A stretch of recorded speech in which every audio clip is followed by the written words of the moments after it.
Hello, everyone. I pray that everyone is doing good. It has been a while since I have been on here, YouTube, to post a video or even do a video, but I am here, and so much has happened since I had done the last video, and I was basically talking about, my traumas as a child and just different things that took place within the church. So I felt like it was something that needed to be talked about. There was a young lady, I can't remember her name, but she ended up committing suicide because the bishop's wife took advantage of her when she was younger. And you know how that goes. But while I was in the position of trying to post or make videos to post and to clear the air on my end, things just kind of went in a different direction. Not for the bad, but for the good, for the great. What if I told you that you don't have to go to church to have a relationship with the Most High? We grow up thinking that we have to go to church. We have to go to church. We have to go to church. We have to go to church. We have to go to this box that we were trained to go to every Sunday, every Monday, every Tuesday, Wednesday, Thursday, Friday, and if something's going on, Saturday, and then right back to Sunday. In my last video, I talked about the abuse from my mother's brother named Leon and his wife Charlotte, and the abuse from their children, their three daughters, Christian, Krishanda, and Cherie. And like I said, there was a direction that I was going in, but the time frame of my absence on here, it literally took me to something more magnified, if I could say it that way. And in the process of my absence, I wrote a book. Look at her. She is so beautiful. The book is called She Had No One. And the reason why I wrote the book was because I needed to be free. I needed to get all of the pent-in anger, the hurt, the pain, the resentment, the frustration, the lack of understanding. I needed to get all of that out. And what ended up happening was, prior to this book, I went on a self-discovery journey while I was still in church. And the more that I began to discover my interest for church, it started to dwindle. And so things kind of happened, within my life, with my family and my husband and I, and I had to make a decision. It was either stay in bondage or walk away. It was either allow the stronghold to hold on to me for the rest of my life, or walk away. Being that I've always felt that life was more than just being in the box at church, I was still like, oh, I don't know. So it was like half and half. I wanted to leave, but I didn't want to leave. But there was a longing, a yearning, a want on the inside of me since I can remember to fly, right? Fly. So while I was in the process of doing that, I separated myself from the church. I eventually said, I can't do this. While that was taking place, I'm gonna put my book back up in here. While all of that was taking place, I want to talk about this picture here.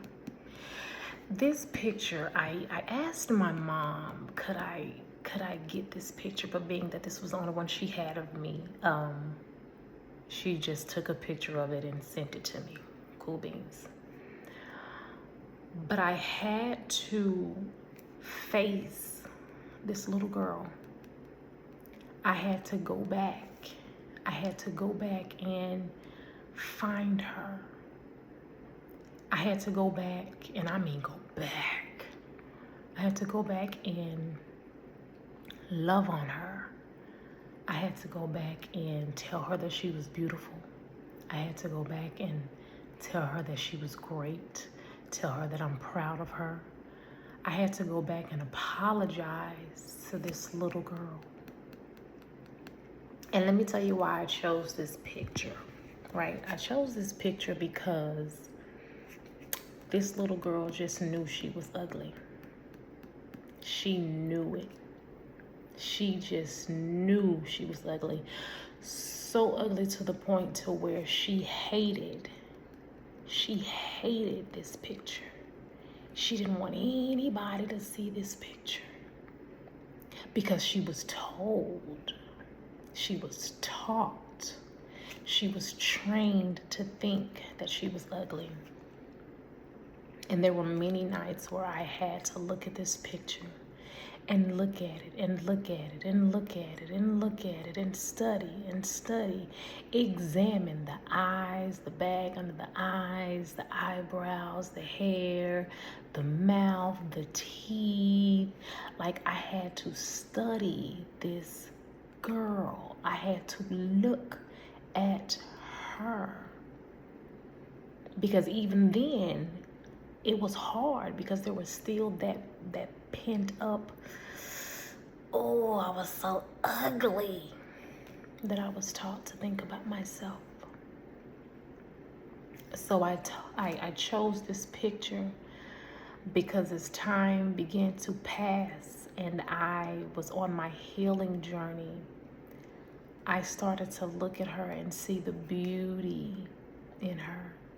I started to look at her and really examine how beautiful her eyes were.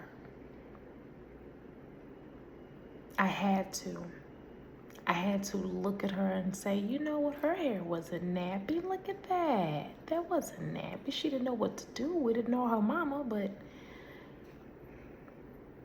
I had to. No one else could have done this for me. And as I began to do that, things just started to happen. Truth started to reveal itself. Truth started to reveal itself. Then memories, all the things that had happened, all the things that were said to her, all the people that did it, all the mean big adults being bullies, like all of that stuff started to come out. And I said, she literally had no one. So I decided to name my book, She Had No One. This girl had no one. And I'm not going to read like everything that's in the book because I would rather you go. But the purpose of this book, I would rather you go and buy it. That's what I was trying to say. But the purpose of this book is not for any other reason other than to free myself. Like literally pull that rug back that we're taught to brush things up under when we're younger. I had to pull that rug back and start sweeping that stuff out from up under there. I had to, not anybody else. I had to. And then I began to write. Prior to that, though, there was a young lady, a minister that had came to the church that I was going to. She told me, she said, write it out. Write it all out. Of course, I didn't take her advice at the time. You know, like I said, it's all talked about in here. But when I began to write it, I just began to type. And then there were times where I would have to stop. Because the emotions, the anger, the frustration, the built up resentment, the hurt and the pain and the humiliation, I started to feel that. The more I dissected situations concerning her, I started to get to a space where this isn't right. This is not right. But more so, the more that I started to dig and the more that I started to understand, the more that I saw me and my part that I played. So when you're on a self journey, when you're discovering yourself, it's not about what the other person did. It is, don't get me wrong. But it forces you to take accountability. You have to take accountability. And that was one of the many things that I had learned while I was writing this book. I want to read the back part of this though, because I think this is very important. Because again, when you're on a self-discovery journey, you start to see things and see people for who they are and what they've always been, even yourself. And it's up to you to make those corrections. But then it really, really makes you see how crummy people can actually be. And then it makes you see, wait a minute, I was taught to be this way. I was taught to yell. I was taught to fuss. I was taught to cuss. I needed some love. Nobody wanted to be bothered. Nobody cared enough to ask. Nobody made it their business to see about this girl. That's why it's so thick. Because this is my life story. Now, let's get to the back of this book. The back of the book says, and I, for the love of the Creator, I am so proud of myself because this is mine. Like, nobody can take this from me. This is mine. This is my book. It got my face, right? But let me read this to you really quick. And I said, I wanted to take this opportunity to publicly apologize to all, in all caps, that I have hurt in one way or another. I make no excuses for what has been done, but I own it. Life has a way of teaching you many things, and most of all, taking accountability. Since I was a little girl, my heart was filled with so much love, but being a part of a dark world full of vultures does a number on you. I pray that upon reading this, if you have ever encountered that person, open, quote, oh me, or open parentheses, oh me, close parentheses, please forgive me. Forgive me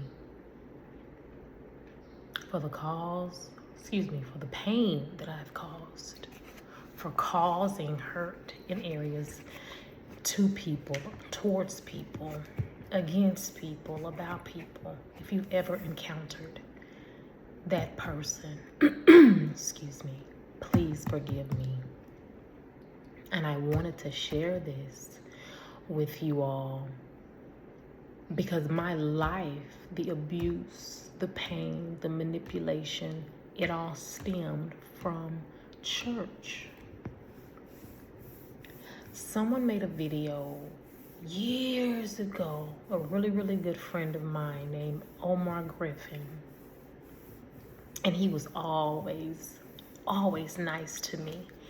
He made a video about people talking about church hurt. And he was so adamant and so angry about people saying that the church hurt them, and he was very adamant about the church don't hurt you, the church love you, the church prays for you, the church this, the church that. No, Omar, No, it does not. The church talks about you. The church uses you. The church manipulates you. The church cons you out of money.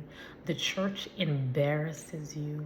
The church takes from you. The church doesn't give to you. The church is a lie. And I am not ashamed to say it. It is a lie. If you don't believe me, do your research. The church is a lie.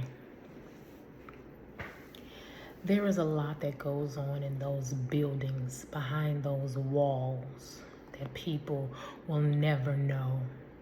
There are conversations, there are clicks, there are signs, hand gestures, handshakes that the pastors have to make sure that the sheeple stay in line. And I got tired of that. I got tired I don't want that in my life. In this book, I have a multiple of chapters. I think I got let me not lie, but this is giving you a story about me from the time that I knew that I existed. There are names, plenty of names in this book. And here's the thing, somebody asked me before, are you gonna name names? Absolutely. Why would I not? Because the person that did it in front of people, so why can't I name their names?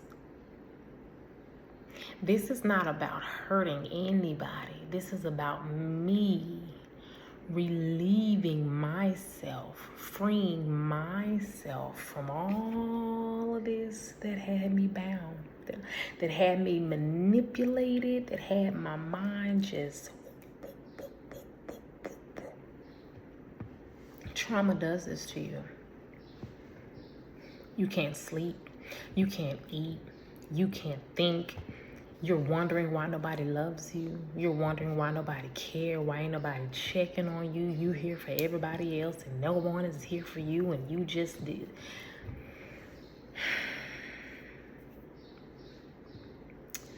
Listen, if you're named in this book, there is a reason why you're in this book. If you're named, if your name is in here, there is a reason why you are in here. And so when you grow up in church, people, they want to be, not me. They want to save face. But they're so crummy. People are so crummy. I'm saved, but I'm crummy, right? The church has the biggest devils in it. The biggest devils in it. Don't get me wrong, there are some that are really trying to live right and really trying to do right, but like, not counting them. That's just 2 out of the 100%. So 98% that is just... And listen, don't get mad at me. Don't get mad. Things happen in these places and we continue to brush them under the rug. Molestation, rape, which is pretty much the same thing. Lies, deceit, married couples sleeping with each other.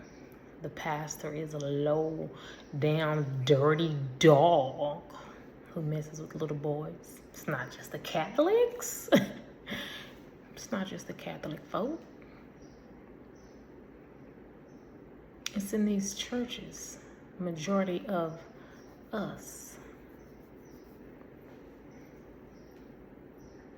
It's a shame because on my journey of discovery, I have discovered the love of the true creator.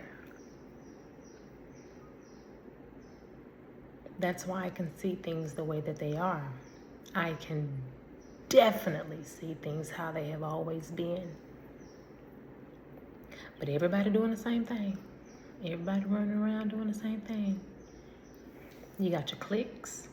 You got, if your last name is not, if it don't start with an A, you ain't it. If it don't start with a U, you ain't it. If it don't start with an E, you ain't it. If it don't start with a, what else?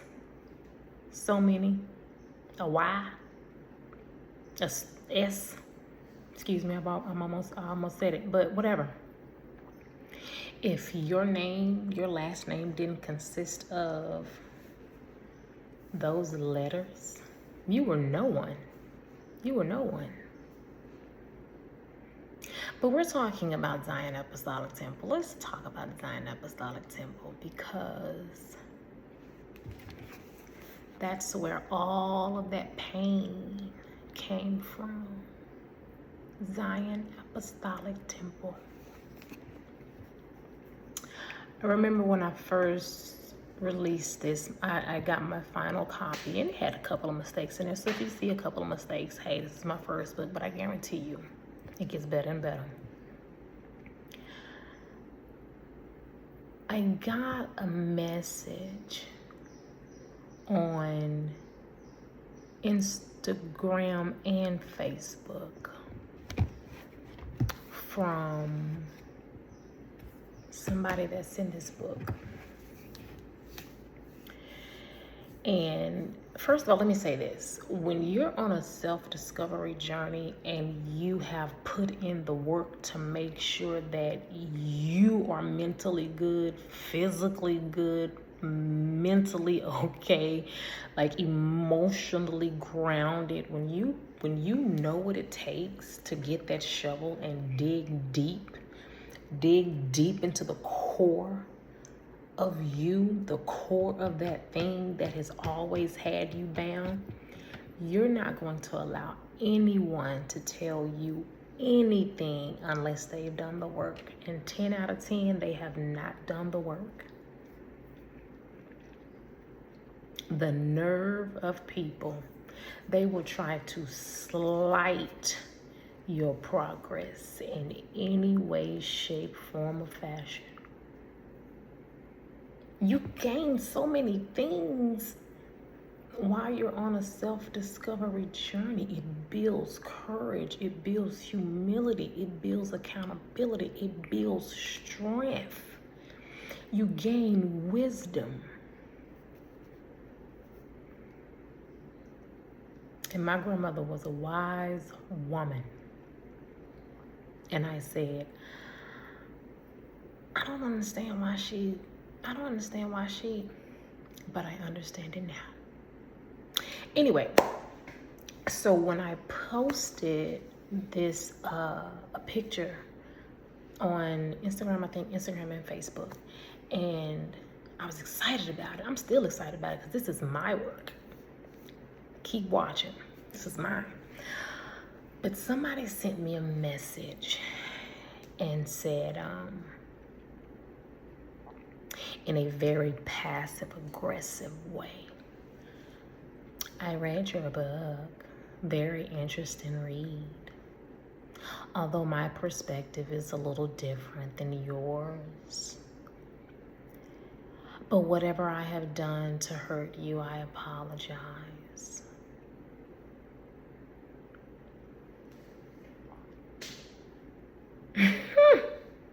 Sit on that for a second. Sit on that for a second. And yes, I'm gonna be putting on some lips, yep. Sit on that for a second. You put all your hard work into your project, your life, your journey, your growth, your healing. You put all that work in and still doing the work, because I'm still doing the work. I'm still doing it.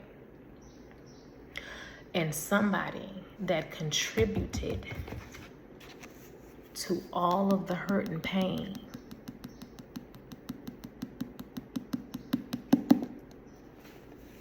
somebody that was a very, very high, intense contributing factor to the hurt and pain in your life, and then they tell you, well, interestingly, my perspective is different. I don't care about your perspective. That's a slap in the face. Because what you said at the beginning and what you said at the end completely scratches away your apology. Nope, you can have the bag. I told that person, I said, hey, if there was no book, there would be no communication. There would be no interaction here. And your perspective is just that, it's yours. But one of the beautiful things about this journey, one of the many beautiful things about this journey is it allows you to forgive. You have to forgive yourself, and you have to forgive the others that did it. Not for them, but for you. All is forgiven, but I promise you all is not forgotten. It's not. You never forget the traumas.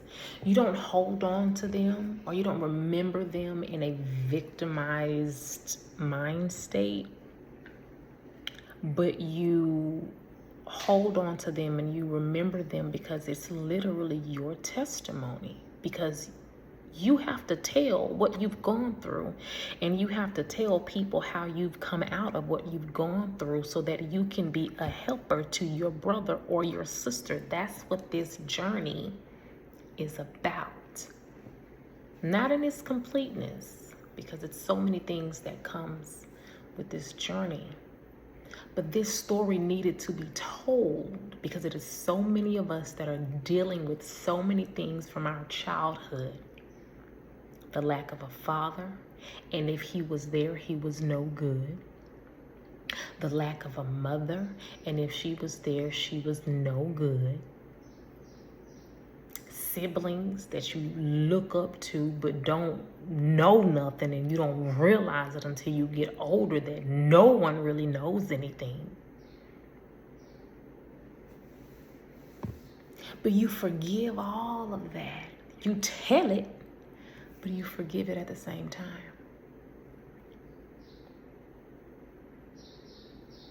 When you get to that point, and listen, this is a daily thing. I'm always climbing the ladder of healing. And when you keep climbing the ladder of healing, you have zero tolerance for anything and from anybody that feels like they can just give you whatever they want to give you. No, you can have that back. You can have it back. There is nothing in this book that is a lie. There is nothing in this book that is made up. There is nothing in this book that this girl didn't go through. It wasn't fun writing this. It was not fun. Because it was forcing me to go back and look at this life.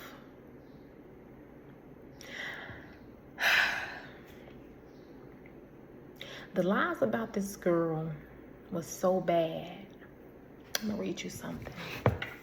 The lies about this girl from Christian, Krishanda, and Cherie, and just other people that went to the church. The lies were so bad. This is what it'll do. Let's see. I'm gonna read it. And it says, I remember an old member by the name of Sister Glasgow came to visit one Sunday. I was genuinely happy to see her until I wasn't. She asked me how many children did I have, and I said, oh, well, this is my oldest, and this is my baby girl. She says, "You just have two?" I said, "Yeah." Then she says, "I thought you would have had about 5 by now." And then laughs. I looked at her and said, "No, I just have these two." This is how thick the lies about me had become to everyone around all those years, to new and old. So I'm the baby of 6, right? I'm the baby of 6, and according to the naysayers, according to everyone around, excuse me, my bonnet is starting to fall, but it's okay, it's a video. According to everyone around, Emma was supposed to have about 5, 6, just a bunch of kids with a bunch of baby daddies, right? Because it was said that Emma was fast, and Emma was always doing this. Emma was always, when Emma was not. Emma was not like that.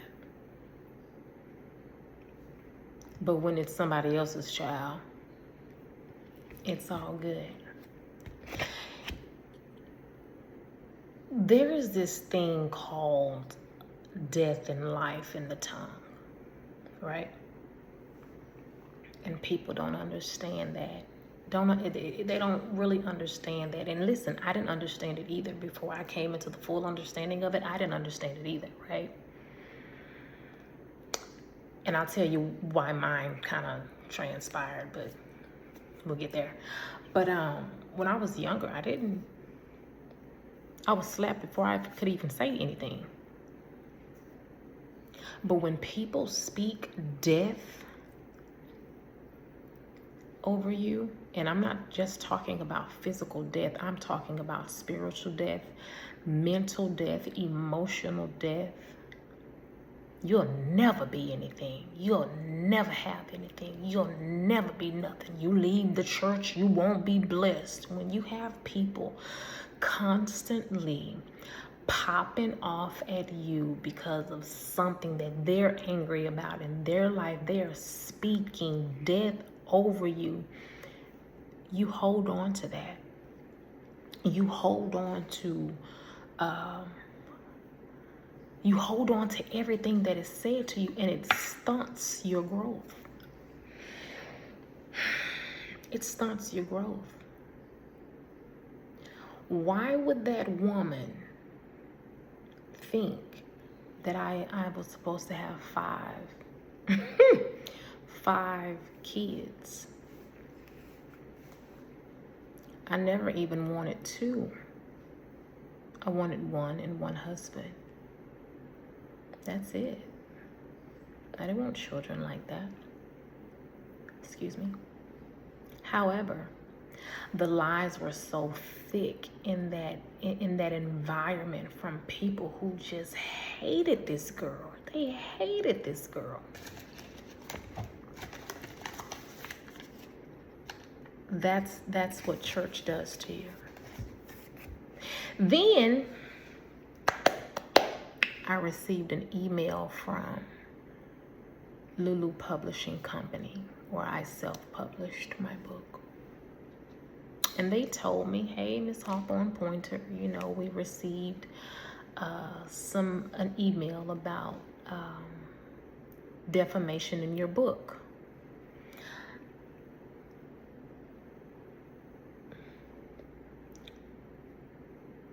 Defamation?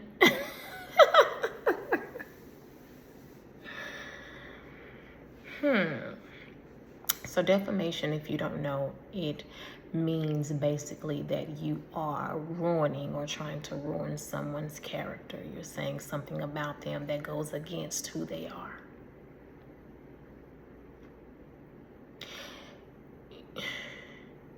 You cannot, and I don't even know who you are. I don't even care who you are. 1, you can't stop what the Most High, Yahuwah, is doing for me in my life. You can't stop it. There is a purpose that he has for me, and I'm going to fulfill it. I thought it was just singing, but it's not just singing. It's a purpose to help women, mothers, and daughters to heal from the nonsense that they've inherited from their ancestors.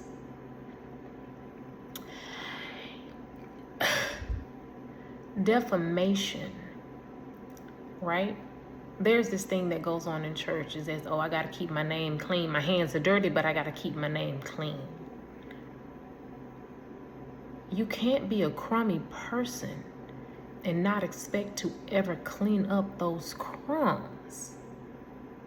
You can't be a silly person and not ever think that your silliness needs to be corrected or will be corrected. You cannot inflict on someone in so many ways without mercy and not think that that won't come back to you. I got a feeling who did it, but I don't care. I have a feeling I know, but I don't care. You cannot be, and that's the thing about church. Church will have you putting up a front like you just good and you just straight, you right with God. You like you. No. When you can't take care of your mother and your mother's funeral expenses, you are a crummy person. You are a crummy person. When all you do is get over on people and take advantage of widows, you are a crummy person. I don't think I know anyone in today's time, well, like right now, that will allow a grown man to beat up on a little girl. I don't really think I know any man that will allow a grown man to beat up on a little girl. Not even his little girl, but just a little girl, period. Just imagine a grown man. Just imagine, like, in this day and time, imagine a grown man, like, beating up on a little girl, and you see it, and you don't do anything, and you don't say anything, and your protection antenna doesn't come up. Like, think about that. Think about that. Think about that. I mean, just beating her mercilessly. Just think about that. Would you let that slide? Would you just walk by? Would you just not say anything? Would you take on the, well, it ain't my child, so I ain't got nothing to do with it? Like, what? Like,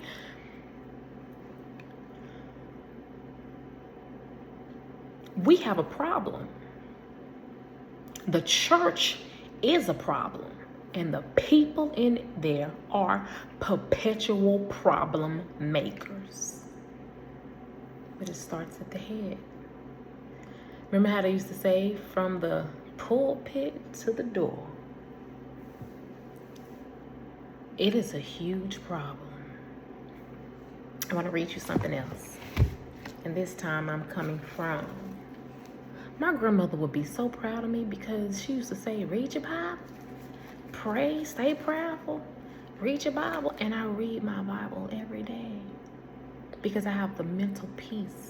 My soul is at peace, and I get to dive in the word and get to know my creator for myself, not based on what everybody was telling me he was. And I'm looking at you like, oh, that's your God like that? Okay, I don't want that. I'm getting the word for myself, and it is beautiful. I just went on a little tangent. But this is called the Word of Yah, the King's Covenant.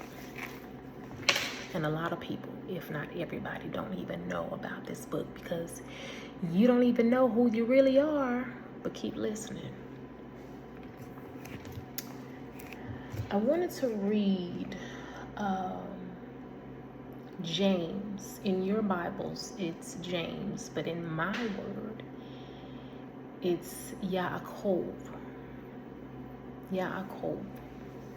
I wanted to read Yaakov chapter 2, verses 13. And it says, "For judgment is without mercy to him who has demonstrated no mercy on others. For in Yahuwah mercy triumphs over the judgment of the mitzvah," commandments of Yahuwah. When you know the commandments and you stick to the commandments, you have mercy.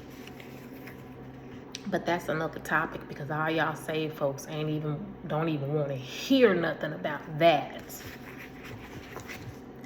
When you deliberately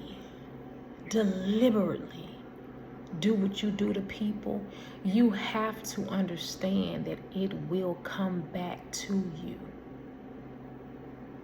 You have to understand that.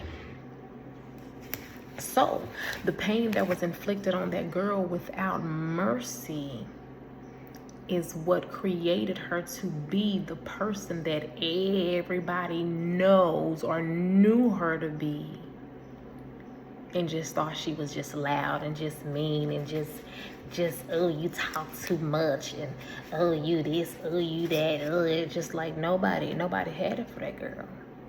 So growing up, being inflicted in the way that she was inflicted, and nobody defending her. Nobody. Don't ask me about my mama, because she wasn't defending me. No, she was protecting the one who was doing it. Nobody. You grow up with a defense mechanism. You grow up with a mouth on you. You grow up bucking at everybody. What's up? Knowing that that's not really who you are. I wasn't a fighter. I wanted to be friends. Emma wanted to be friends. Emma wanted to get along with everybody. Emma wanted to just laugh and trip out and that's what Emma wanted to do. But it was just something about Emma that people just didn't like. I know what it is now. It's the light. I didn't understand it back then, but it is the light that the Most High has always had on me, that has always been on the inside of me. And so when you see Emma, somebody would just get mad. And I was just like a thorn in their side.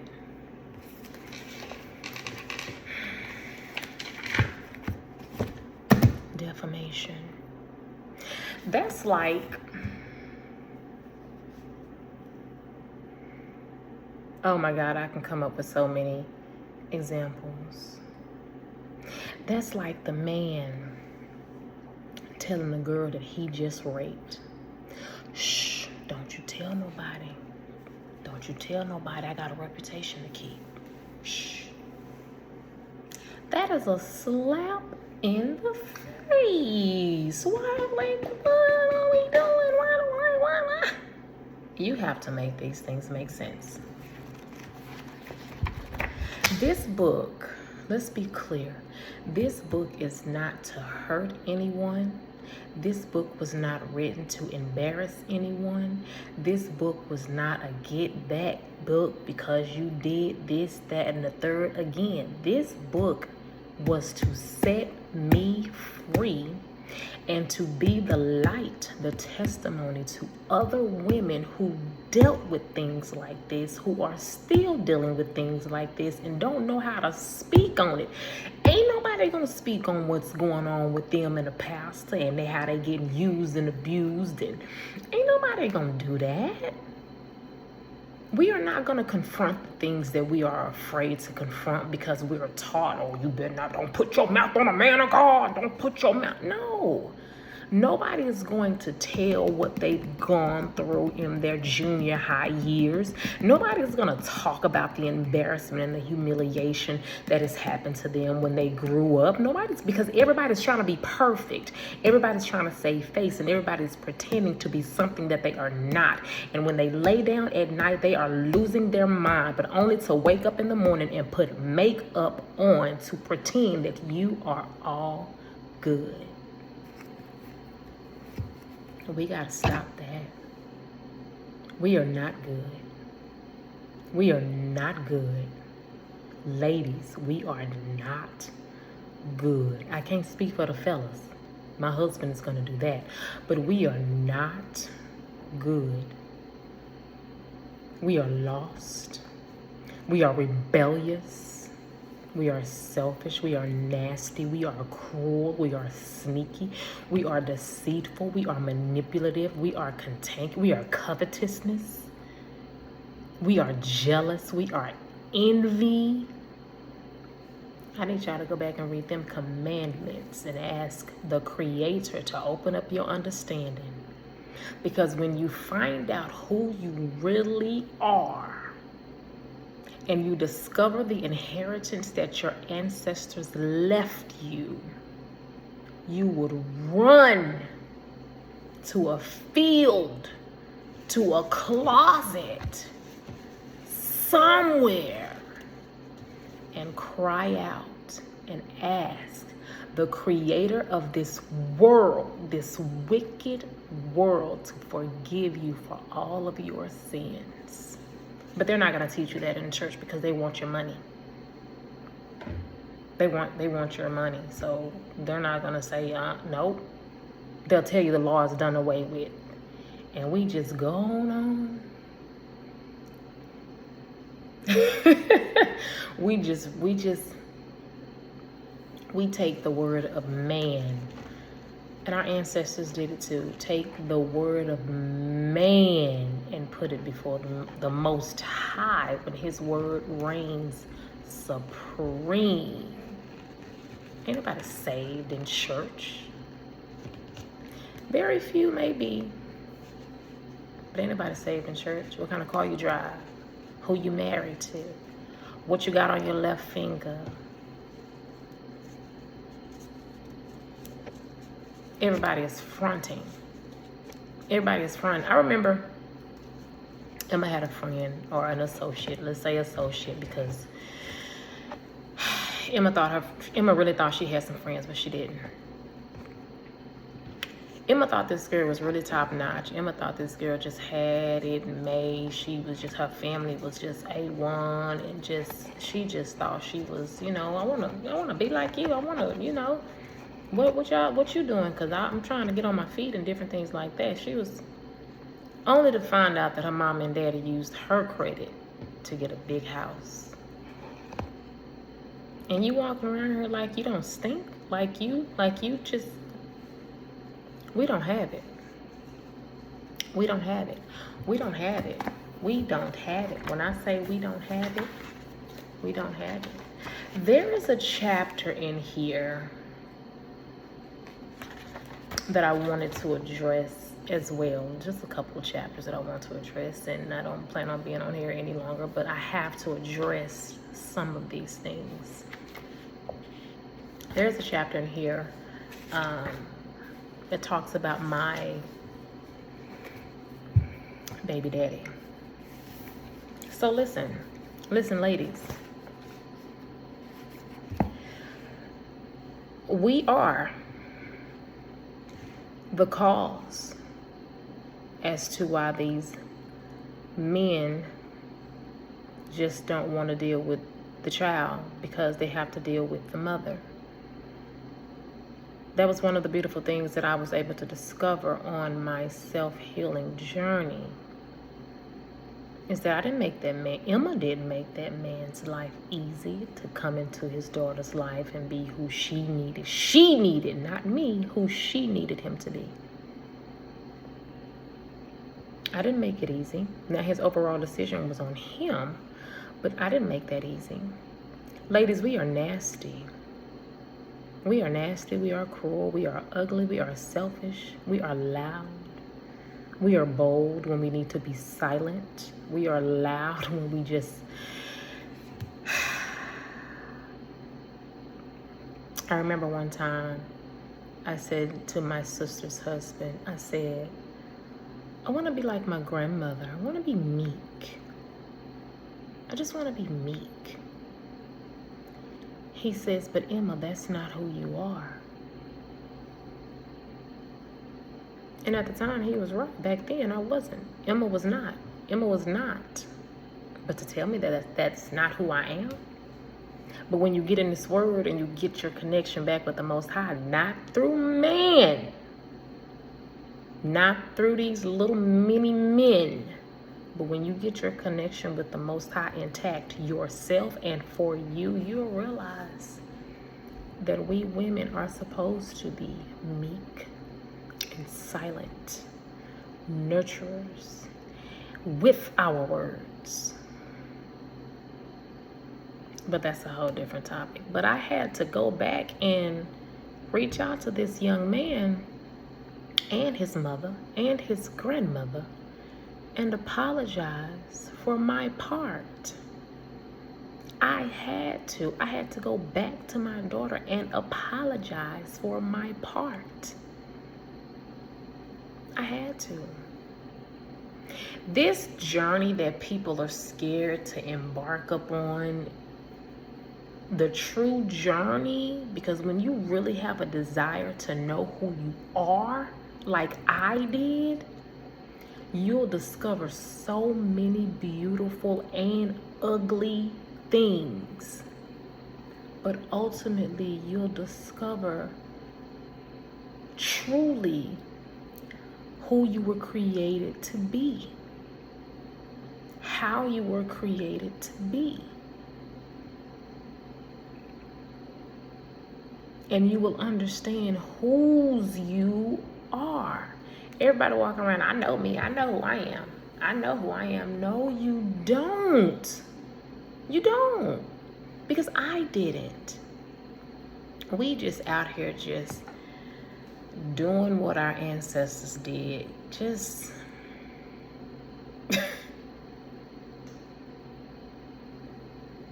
But I had to go back, and I'm putting on some more lip gloss. I had to go back and try to make that right, not for him, but for me. As a matter of fact, while I was writing this book, anybody that the Most High put on my heart, I had to reach out to them and apologize. I had to. Anybody that he placed on my heart, you need to contact them and apologize. I contacted one person. She did not get back with me. I don't know where she is. Her name was Bianca. I don't know where she is. But Bianca, if you ever see this, I apologize to you. I apologize. And there was a young lady in junior high school too. Let me say this while I'm here. I do not remember her name. But Emma had it so hard in junior high school with bullies. One day, Emma took out her anger on this one girl who was probably scarier than Emma. And I don't remember your name, but you had long hair and you wore glasses. Baby, I apologize to you.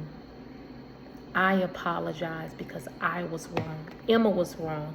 And I go back and forth with Emma and I, because this was created. This was created. This person here, the personality she had, she was created. This is transformation. This is redemption. This is mercy. This is grace. This is forgiveness. We don't understand when we say G-O-D. I'm not going to say that word because it's a pagan name. But when we say that he's long-suffering, yes, the Most High is long-suffering, but we don't understand how long-suffering he is. We don't understand it. We don't understand how long-suffering he is. We got to get it together. I'm going to end this video And I will be back with another one. I hope you like what you've heard thus far. And subscribe to my page. This is just one out of many more to come. Thank you for listening. I hope I have said something to you that strikes you in a way to where you start to question a lot of things. I love you. Click the like button. You can share it. Also, my link tree information where you can purchase She Had No One will be in there. Your support is greatly appreciated. I am grateful for your support, because this is just not a money grab. This is literally to help you, help those women who are looking for something, someone to say the things that they can't say or they're too afraid to say. I love everyone from the bottom of my heart. And until next time, be favored.